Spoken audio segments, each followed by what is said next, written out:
இன்னைக்கு வந்து காங்கிரஸ் கூட்டணி அஃபெக்ட் பண்ணலாம், நாளைக்கு அது அதிமுக அஃபெக்ட் பண்ணும், நாளைக்கு விஜய் கட்சியை அஃபெக்ட் பண்ணும், நாளைக்கு இன்னொரு கட்சியை அஃபெக்ட் பண்ணும். இந்திய குடியுரிமையை நாங்கள் தான் தீர்மானிக்கிறோம்னு வந்துட்டு நீங்கள் யாரை நீங்கள் வெளியேற்றுறீங்க பட்டியலேருந்து? முஸ்லீம்களை பெரும்பாலும் வெளியேற்றுறீங்க, உங்களுக்கு ஓட்டு போடாதவங்களை பட்டியலேருந்து வெளியேற்றுறீங்க, உறுப்பினர்களாக மாற்றுறாங்க. அது மாதிரி 2 கோடி பேரை மாற்றிருந்தா அவங்க சொல்கிறாங்க. அவங்க என்ன நினைக்கிறாங்க, நீங்கள் ஆன்டி இன்குபன்சி சொல்கிறீங்க, இல்லை நாங்கள் ப்ரோ இன்குபன்சி அரசுக்கு ஆதரவான போக்கை நாங்கள் கொண்டு வந்து நாங்கள் வெற்றி பெறுவோம். 2 பேருக்குள்ள ஒற்றுமை இல்லை. அதில் இருந்த ஓபிஎஸும் கைண்டு போயிட்டார். என்டிஏலேருந்து கைண்டு போனால் பரவாயில்ல, நேராக போய் சிஎம்ஏ மீட் பண்ணுறாரு. முக்குலத்தோரே வந்து கோபமாக இருக்காங்க பாஜக மேலே. ஏன்னா ஒரு அப்பாயின்மெண்ட் கேட்டால், ஓபிஎஸ் கேட்டால், இங்கே நார்த்தில் பேசும்போது, வட மாவட்டங்களில் பேசும்போது 10% நான் வந்தால் மறுபடியும் கன்சிடர் பண்ணுவேன், இப்போ கொண்டு வரேன்னு சொல்லிட்டு ரெட்டை வேஷம் போடுறாரு. ஏன்னா அவருக்கு தெரியும் அங்கே போய் பேசினா தேமுதிக போய் ஸ்டாலினை போய் பார்க்குறாங்க, கமலஹாசன் கூட இருக்கிறவங்களுக்கே நீங்கள் நம்பிக்கையோடு இல்லையே. நீங்கள் பாஜக கூட்டணியில் இருக்கிற ஒருத்தர் கம்யூனிஸ்ட்டை கூப்பிட்டாருன்னா,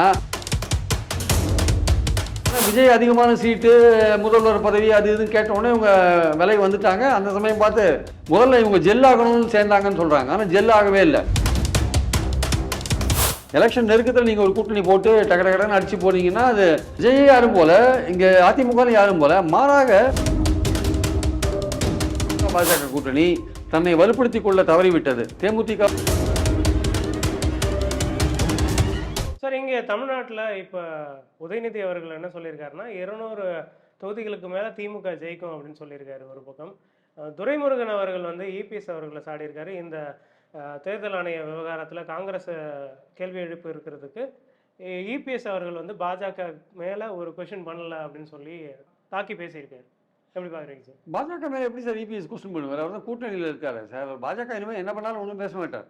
ஓவராலாக ஏதாவது ஒரு லைன் வேணால் பேசுவாரே தவிர மற்றபடி பாஜக தாக்கி பேச மாட்டார். அந்த கூட்டணியில் இருக்கிறதையும் தாக்கி பேச மாட்டார்.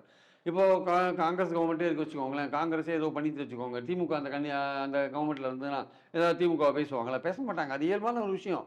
ஆனால் பொதுவான ஒரு பார்வைன்னு ஒன்று இருக்குது.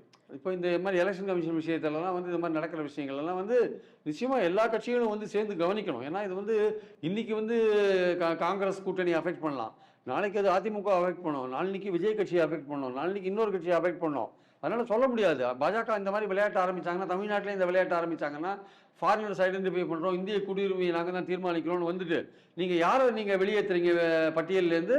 முஸ்லீம்களை பெரும்பாலும் வெளியேற்றுறீங்க, உங்களுக்கு ஓட்டு போடாதவங்களை பட்டியலேருந்து வெளியேற்றுறீங்க. அது நீங்கள் பண்ணும்போது உங்களுடைய நோக்கம் தெரிஞ்சிருது இல்லை. அதனால் இது பக்கத்து வீட்டுக்கு தான் ஆபத்து வந்திருக்கு, நமக்கு இல்லைன்னு ஒருத்தர் இருந்தான்னா அது தப்பு. நாளைக்கு உங்கள் வீட்டு கதவையும் தட்டுவான் ஒருத்தன் வந்து. அப்போ உங்களுக்கு ஆபத்து வரும்போது பக்கத்தில் உங்களுக்கு ஹெல்ப் பண்ணுறதுக்கு எவனும் இருக்க மாட்டான். அதனால் எல்லா கட்சிகளும் ஜனநாயகத்துக்கு நேர்ந்த இந்த ஆபத்தை எடுத்து குரல் கொடுக்கணும். இந்த 200 இடங்கள் பெறுவது என்பது ஒரு நம்பிக்கை சார்ந்த ஒரு விஷயமாக தான் நான் பார்க்குறேன். அதாவது அது வந்து நிச்சயமாக ஒரு அப்படிலாம் 200 இடங்கள் வந்துட்டுன்னா அது வந்து பெரிய பிரம்மாண்டமான வெற்றிக்கு அடையாளம் அது ஆக்சுவலாக. சார், இவர் ஒரு பக்கம் சொல்கிறாரு, இபிஎஸ் அவர்களும் சொல்கிறாரு என்னன்னா 210 தொகுதிகளை அதிமுக ஜெயிக்கும் அப்படின்னு சொல்கிறாரு சார். பட் அதிமுக பொறுத்த மட்டும் அதுக்கான ஸ்கோப் வந்து கூட்டணி அவங்ககிட்ட பலமாக இல்லையே. இப்போ அதிமுக பாஜக மட்டும்தான் அந்த கூட்டணியில் இருக்காங்க. அவங்க என்ன சொல்கிறாங்க, ஆட்சிக்கு எதிரான ஒரு பெரிய ஒரு மனோபாவம் இருக்குது, எதிர்க்க ஒரு அலை இருக்குது அப்படின்றாங்க. பட் எனக்கு தெரிஞ்சு எதிர்க்க ஒரு அலை இது இருக்குது, அதிருப்திகள் இருக்குது. சட்டம் ஒழுங்கு பிரச்சனையோ, இல்லை பெண்கள் பாலியல் ரீதியான கொடுமைப்படுத்துறது, இல்லை கொலை கொள்ளை, அப்புறம் வாக்குறுதிகள் நிறைவேற்றுறது, அரசு ஊழியர்கள் ஆசிரியர்கள் போராட்டம், அது பல விஷயங்கள் இருக்குது. ஆனால் அரசுக்கு ஆதரவான ஒரு நிலைப்பாடு இருக்குது. அரசு செஞ்சிருக்கிற பெனிஃபிட் ஸ்கீம் காரணமாக உரிமை தொகை கொடுக்குறதோ, பஸ்ஸில் இலவச பயணம் போகிறதோ, புதுமை பெண் திட்டமோ, இல்லை 4 முதல்வர் திட்டமோ, மக்களை தேடி மருத்துவம், வீட்டுக்கு வீடு போய் பண்ணுற விஷயங்களோ, இது மாதிரி பல விஷயங்கள் இருக்கிறதுனால அவங்க என்ன நினைக்கிறாங்க, நம்ம ஓரணியில் திரள்வோன்ட்டு வீட்டுக்கு வீடு போயிட்டு வாக்காளர்களை ஒரு வாக்குச்சாவடியில் வந்து ஒரு 30% பேரை திமுக உறுப்பினர்களாக மாற்றுறாங்க. அது மாதிரி 2 கோடி பேரை மாற்றிருந்தா அவங்க சொல்கிறாங்க. அவங்க என்ன நினைக்கிறாங்க, நீங்கள் ஆன்டி இன்குபன்சி சொல்கிறீங்க, இல்லை நாங்கள் ப்ரோ இன்குபன்சி அரசுக்கு ஆதரவான போக்கை நாங்கள் கொண்டு வந்து நாங்கள் வெற்றி பெறுவோம் அப்படின்ற மாதிரி அவங்க சொல்கிறாங்க. ஸோ இது எப்படி எலெக்ஷன் போது தான் பார்க்கணும்னா, அடிப்படையில் ஒரு விஷயம் என்னென்னா, திமுக கூட்டணி பலமாக இருக்குது. அது எந்த விதமான சேதமும் துணியும் வரல. அதில் கூடுதலாக அடிஷனலாக நிறைய பேர் சேர்ற மாதிரியான வாய்ப்புகள் தான் தெரியுதே தவிர பாஜக கூட்டணியில் இருக்குது. அவங்க 2 பேருக்குள்ளேயே மோதல் இருக்குது. நான் என்டிஏ அரசாங்கம்ன்றீங்க, பாஜக முதல்வர் சொல்கிறீங்க, பல விஷயங்கள் அவங்க 2 பேருக்குள்ளே ஒற்றுமை இல்லை. அதில் இருந்த ஓபிஎஸும் கைண்டு போயிட்டார். கைண்டு போய் என்டிஏலேருந்து கைண்டு போனால் பரவாயில்ல, நேராக போய் சிஎம்ஏ மீட் பண்ணுறாரு அவர். அதில் இருக்கிற தினகரன் அதில் இருக்காரா இல்லையானே தெரியல. அப்போது உங்களுடைய சவுத்துலேயும் டெல்டாலையும் உங்களுடைய ஓட்டு நயினார் நாகேந்திரன் மூலமாக வாங்கிடலாம் அவங்க பார்க்குறாங்க. ஆனால் முக்குலத்தோரே வந்து கோபமாக இருக்காங்க பாஜக மேலே. ஏன்னா ஒரு அப்பாயின்மெண்ட் கேட்டால், ஓபிஎஸ் கேட்டால் கொடுக்கல, எடப்பாடி சொல்லி கொடுக்கல. இப்போ நம்மளுக்கு இவ்வளோ அவமானமா? ஏற்கனவே சசிகலா அதிமுக வெளில அமிச்சிட்டாங்க, தினகரனை வெளில அமிச்சிட்டாங்க, ஓபிஎஸ்ஸை வெளில அமிச்சிட்டாங்க, 10% மன்னியர்களுக்கு இடஒதுக்கீடு கொடுத்து நம்மளோட வாய்ப்பை பறிச்சிட்டாங்கன்னு சவுத்தில் ஏற்கனவே கோபமாக இருக்காங்க. அதனால தான் என்ன பண்ணுறாரு எடப்பாடி, இங்கே நார்த்தில் பேசும்போது வட மாவட்டங்களில் பேசும்போது 10% நான் வந்தால் மறுபடியும் கன்சிடர் பண்ணுவேன், இப்போ கொண்டு வரேன்னு சொல்லிட்டு சவுத்தில் போகும்போது என்ன பண்ணுறாரு, அந்த விஷயத்தை ஏன் கிளப்புறீங்க, அது முடிஞ்சு போன விஷயம்னு பேசுகிறாரு. ரெட்டை வேஷம் போடுறாரு. ஏன்னா அவருக்கு தெரியும் அங்கே போய் பேசினா ஓட்டு கிடைக்காதுன்ட்டு. இங்கே ஒரு மாதிரி பேசுகிறார், அங்கே ஒரு மாதிரி பேசுகிறார். ஸோ அவர் கட்சியும் பிரிஞ்சு கிடக்கு, அவர் கட்சியும் பிரிஞ்சு கிடக்கு. அதனால் அவருக்கான வாய்ப்புகள் வந்து கூட்டணியும் சரியாக சேர மாட்டேங்குது, யாரும் வந்து சேர மாட்டேங்கிறாங்க. பாமக பிரிஞ்சு கிடக்கு, தேமுதிக போய் ஸ்டாலினை போய் பார்க்குறாங்க, கமலஹாசன் வந்து ஸ்டாலின் கூட இருக்காரு. இப்படிலாம் இருக்கும்போது இவர் அங்கே உங்கள் அணி பலமாறான மாதிரி அடையாளம் எதுவுமே தெரியல நமக்கு.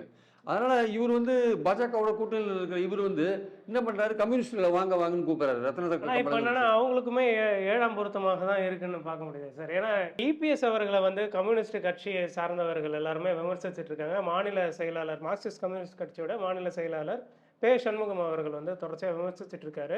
ஒரு பக்கம் முத்தரசன் அவர்களும் விமர்சிச்சிருக்காரு. இதை எப்படி பார்க்குறீங்க சார்? முத்தரசன் என்ன சொல்றாரு, இந்த நூற்றாண்டின் சிறந்த நகைச்சுவைன்னு ஏதோ சொல்றாரு அவரு. ஏன்னா அவங்க வந்து பாஜகனாலே வந்து கடுமையான எதிர்த்து போராடி இருக்கிறவங்க கம்யூனிஸ்டுகளும் திரும்பலாம்.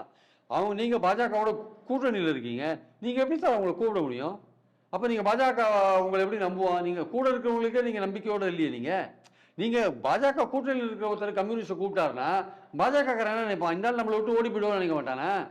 அப்போ எப்படி உங்களுக்குள்ளேயே நம்பிக்கை இல்லையே, எப்படி நீங்கள் இறங்கி வேலை செய்வீங்க? 10 மாதத்துக்கு முன்னாடி நீங்கள் கூட்டணி போட்டீங்க, உங்களை லாக் பண்ணிட்டாங்க, பிஜேபி உங்களை லாக் பண்ணிட்டாங்க. ஆக்சுவலாக எடப்பாடியை லாக் பண்ணிட்டாங்க பிஜேபி. இப்போ நீங்கள் எங்கேயுமே போக முடியாது. அப்படி போனீங்கன்னா அவங்க தங்களுடைய பவரை காமிப்பாங்க. அதனால் இவர் வந்து விஜயோட போகிறதா இவருடைய ஒரிஜினல் பிளான். ஆனால் விஜய் அதிகமான சீட்டு, முதல்வர் பதவி, அது இதுன்னு கேட்டவுடனே இவங்க விலை வந்துட்டாங்க. அந்த சமயம் பார்த்து பாஜக இவங்களை வலை போட்டு பிடிச்சிட்டாங்க. அதுதான் அடிப்படையான விஷயம். ஒரு கூட்டணியிலிருந்து 10 மாதத்துக்கு முன்னாடி அமைஞ்சா அதில் பலவிதமான சிக்கல்கள் வரும் சார். முதல்ல இவங்க ஜெல்லாகணும்னு சேர்ந்தாங்கன்னு சொல்கிறாங்க, ஆனால் ஜெல்லாகவே இல்லை. ஜெல்லாகாது மட்டும் இல்லை, இவரால் வந்து அந்த கூட்டணி 2 பேருக்குள்ளேயே வந்து ஜெல்லாகாது மட்டும் இல்லை, பலவிதமான பிரச்சனைகள் 2 பேருக்குள்ள ஓடிட்டுருக்கு. இந்த முதல்வர் போன்ற விஷயங்கள், என்டிஏ கூட்டணி போன்ற விஷயங்கள் இவர் திருப்பி சொல்ல வேண்டியதாக இருக்குது. நான் தான் முதல்வர்னு எடப்பாடியே சொல்ல வேண்டிய கட்டாயத்துக்கு தள்ளப்படுறார். ஸோ அதனால் பாயிண்ட் என்னென்னா வந்து இவங்க 10 மாதத்துக்கு முன்னாடி கூட்டணி போட்டதே தப்பு. எடப்பாடியோட ராங் மூவ் அது. ஆக்சுவலாக எலெக்ஷன் நெருக்கத்தில் நீங்கள் ஒரு கூட்டணி போட்டு டக்கடன்னு அடிச்சு போனீங்கன்னா அது வாக்காளர்கள் யோசிக்கிறதுக்குள்ளே நீங்கள் வந்து தேர்தல் முடிஞ்சிடும். ஸோ அப்போ வந்து வாக்காளர் வந்து அவன் ஜட்ஜி பண்ணுறதுக்கான அதிகமான டைம் இருக்காது. இப்போ வந்து உங்ககிட்ட கூட்டணி யாரும் சேர மாட்டேன்றாங்க. தேர்தலும் 8 மாதம் கழிச்சு இருக்கு. எதுக்காக கூட்டணி சேர்ந்தாங்க, எதுக்காக இப்போ பயணம் போயிட்டு இருக்காருன்றது ஒரு கேள்வியாக இருக்குது. கேட்டால் வந்து அதிமுக தொண்டர்களை வந்து உற்சாகப்படுத்துறதா சொல்கிறாங்க. சரி, அது ஒரு பக்கம் உற்சாகப்படுத்துறது இருக்கட்டும். ஆனால் தொண்டர்கள் கேட்பாங்க, அவங்க தொண்டர்கள் விருப்பம் என்னன்னா தாவேக்காவோட போகிறதா அவங்க விருப்பமாக இருக்குது. அப்போ அதை என்ன பண்ண போகிறீங்க? அப்போ நாளைக்கு வந்து நீங்கள் திடீர்னு தேர்தல் இருக்கிறதுல தாவேக்கா கதவை தட்டுவீங்களா போயிட்டு? ஆனால் விஜய் அவர்கள் வந்து அவர் தான் முதல்வர் வேட்பாளர்னு சொல்லியிருக்காரு.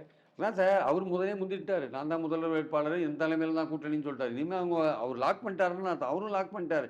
இனிமேல் போனாங்கன்னா இவங்க அதிகாரத்தில் பங்கு கொடுக்கறதுக்கு ஒத்துக்கணும், அவருக்கு அதிகமான இடங்கள் கொடுக்கறதுக்கு ஒத்துக்கணும். இந்த மாதிரி பல விஷயங்கள் இருக்குது. அதுக்கான சாத்தியங்கள் ரொம்ப குறைவு. விஜயே கதவை திறந்து வச்சிருக்காரு, நான் தான் முதல்வர், என் தலைமையில் கூட்டணி. அங்கேயே யாரும் போல, விஜயே யாரும் போல, இங்கே அதிமுக யாரும் போல. மாறாக திமுக அணியில் போயிட்டு தேமுதிக போய் பார்க்குறாங்க, ஓபிஎஸ் போய் பார்க்குறாரு.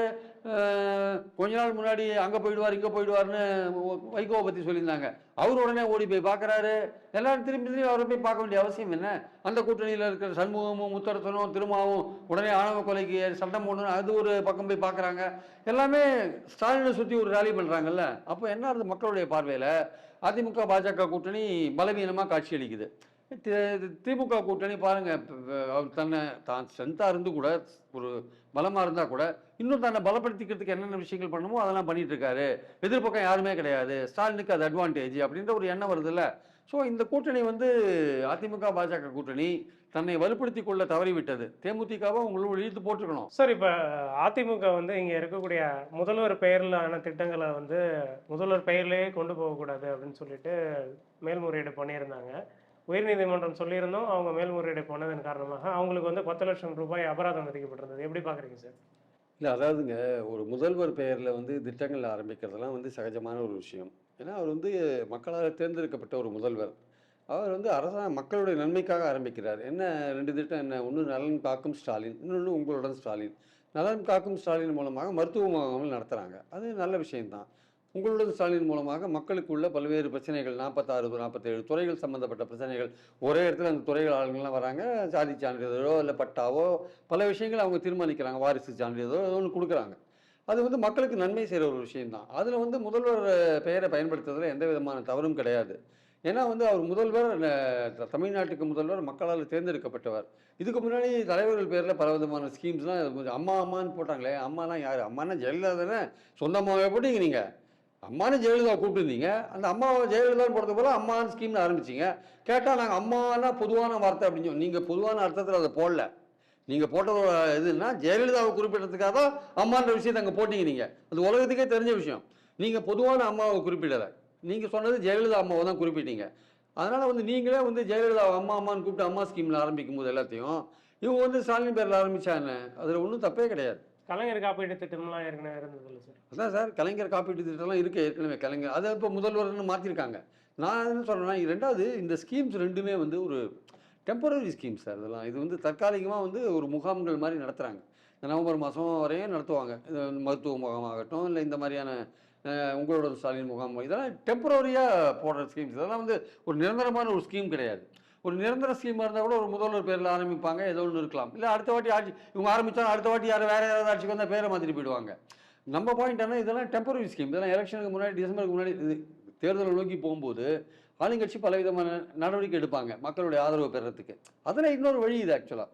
அது இந்த மாதிரி ஹெல்த்து கேம்ப்ஸ் நடத்துறது மூலமாக அல்லது மக்களுடைய பிரச்சனைகளை தீர்க்கறது மூலமாக இன்னும் மக்கள்கிட்ட நெருங்கி போய் அவங்க ஓட்டு வாங்குற ஒரு விஷயம் தான். அதில் ஒன்றும் சந்தேகம். மக்களுக்கு நன்மையும் நடக்குது, ஓட்டு வாங்குறது ஒரு நோக்கமாக இருக்குது. அதை மறைக்க வேண்டிய அவசியம் கிடையாது. ஸோ அதனால் இது வந்து அதனால தான் உச்சநீதிமன்றம் என்ன சொல்லிட்டாங்கன்னா, இது வந்து உலகத்தில் எல்லா இடத்துலையும் நடக்குது, நீங்கள் இதை மட்டும் எழுதி ஏன் கேஸ் போடுறீங்க? ஒட்டுமொத்தமாக எல்லாமே நடக்கிறதுக்கு இதில் நீங்கள் கேஸ் போட வேண்டியதான்னு கேட்குறாங்க. கேட்டு கோர்ட் டயத்தை வேஸ்ட் பண்ணாதீங்க, உங்கள் அரசியலை வெளில வச்சுக்கோங்க, தேர்தலில் பார்த்துக்கோங்க அப்படின்னு சொல்லிட்டு விட்டாங்க. ஏன்னா மக்களுக்கே வந்து பேர் வந்து முக்கியம் இல்லை சார், அங்கே நடக்கிற காரியம் தான் முக்கியம்.